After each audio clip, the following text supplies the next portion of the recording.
আসসালামু আলাইকুম। বালুশাই পছন্দ করি না এমন মানুষ মনে হয় খুঁজে পাওয়া দুষ্কর।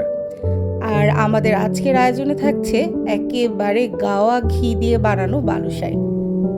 আমাদের এই বালুশাই আমাদের পেজেরই গাওয়া ঘি দিয়ে বানানো হয়েছে। তো চলুন এই সুন্দর রেসিপিটা আমরা আজকে দেখে ফেলি।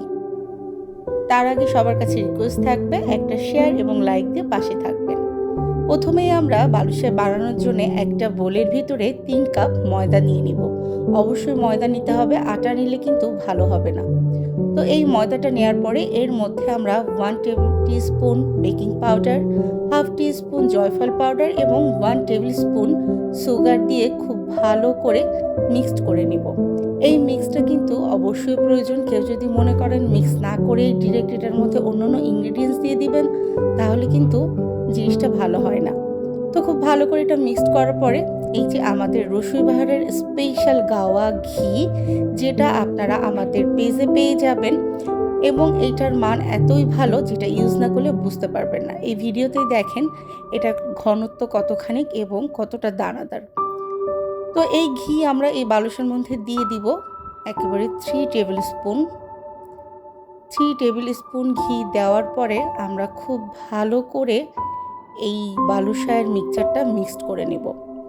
প্রথমে চামচ দিয়ে একটু মাখিয়ে নিয়ে তারপর আপনাকে হাত লাগাতে হবে। হাত লাগিয়ে প্রথমে এক হাত দিয়ে খুব ভালো করে এটা মেখে নেবেন এবং 2 হাত দিয়ে এটাকে এভাবে ডলে ডলে রাখবেন। বালুশাইয়ের কিন্তু মূল বিষয়ই এই জায়গাটাই। এইভাবে যদি আপনি ময়দাটা না করে নেন তাহলে কিন্তু জিনিসটা ভালো হয় না। তো এইটা করার পরে আমরা একটু রেখে দিলাম।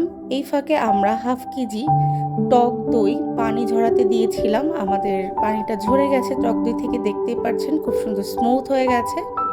এবং এই টক দইটা আমরা সম্পূর্ণটা ময়দার সাথে মিক্সড করে দিব। মনে রাখবেন পানি কিন্তু অবশ্যই ঝরাতে হবে। পানি না ঝরালে আপনার বালুশাই কিন্তু কোনোভাবেই ভালো হবে না এবং ভাজতে গিয়েও দেখবেন ভেঙে যাবে। তো এই পরিমাণটা কিন্তু এবং এই যে টিপসগুলো আমি দিচ্ছি এগুলো মনে রাখাটা কিন্তু বাধ্যতামূলক। আদারওয়াইজ একেবারে পারফেক্ট বালুশাই কিন্তু আপনি কখনোই বানাতে পারবেন না। তো বালুশাইয়ের এই মিক্সচারটা আমি বানিয়ে ফেললাম এবং দেখুন আটা কিন্তু খুব ভালোভাবে মাখানো যাবে না, মানে অনেক হাত দিয়ে চেপে চেপে মাখাবেন না, হালকা স্মুথলি মাখাবেন। এরপর আমি আরও 1 টেবিল স্পুন দিয়ে খুব ভালো করে এটার গায়ে মেরিনেট করে রাখলাম। এতে করে কি হয়, খুব সুন্দর একটা ফ্লেভার আসে, বাইরের পাটটা বেশ সুন্দর একটা মুচমুচে ভাব আসে। আপনি এক পিস বালুশাইতে কামড় দিয়েই বুঝবেন যে কত সুন্দর ঘিয়ের একটা ফ্লেভার। তো যাই হোক, এরপরে আমরা এটা মাখানোর পরে খুব ভালো করে একটা পলি র্যাপ দিয়ে র্যাপ করে 45 মিনিটের জন্য এটা রেস্টে রেখে দিব, যাতে খুব দইটা এবং ঘিটা খুব ভালোভাবে ময়দার সাথে মিশে যায়। 35 মিনিট পরে আমরা এটা আবার বানানোর জন্য চলে আসলাম। শেপগুলো আপনারা সবসময় এভাবেই করবেন, খুব বেশি একেবারে টাইট করে শেপ করতে যাবেন না, সেই ক্ষেত্রে কিন্তু বালুশাইয়ের ভেতরটা কাঁচা থেকে যাবে।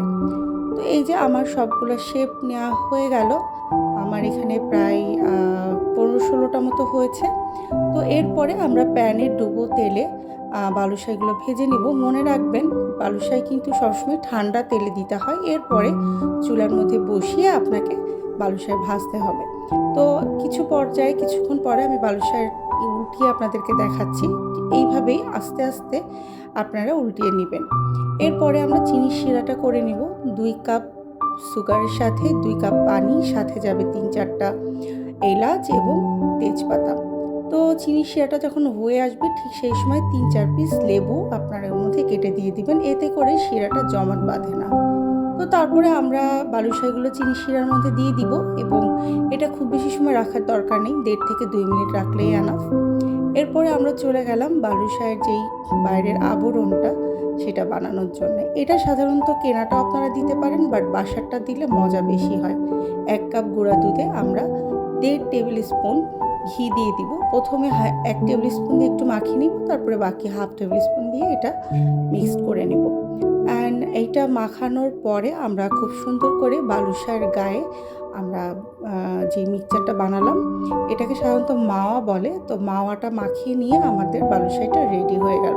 মনে রাখবেন বালুশাইয়ের গায়ে যেন অবশ্যই একটু করে চিনি সেরা থাকে, আদারওয়াইজ এই মাওয়াটা খুব ভালোভাবে গায়ে বসবে না। তো হয়ে গেল আমাদের বালুশাই বানানো। বালুশাইগুলো বানিয়ে খুব সুন্দর করে ডেকোরেশন করে পরিবারের সবাই মিলে খাবেন এবং যে পরিমাণ আপনাদেরকে দেখালাম এখানে সব মিলিয়ে 1 কেজি বালুশাই হয়েছে আমার। আপনারাও বানিয়ে আমাদেরকে অবশ্যই কমেন্টসে জানাবেন কেমন হলো। আজকের মতো এই পর্যন্তই। ধন্যবাদ।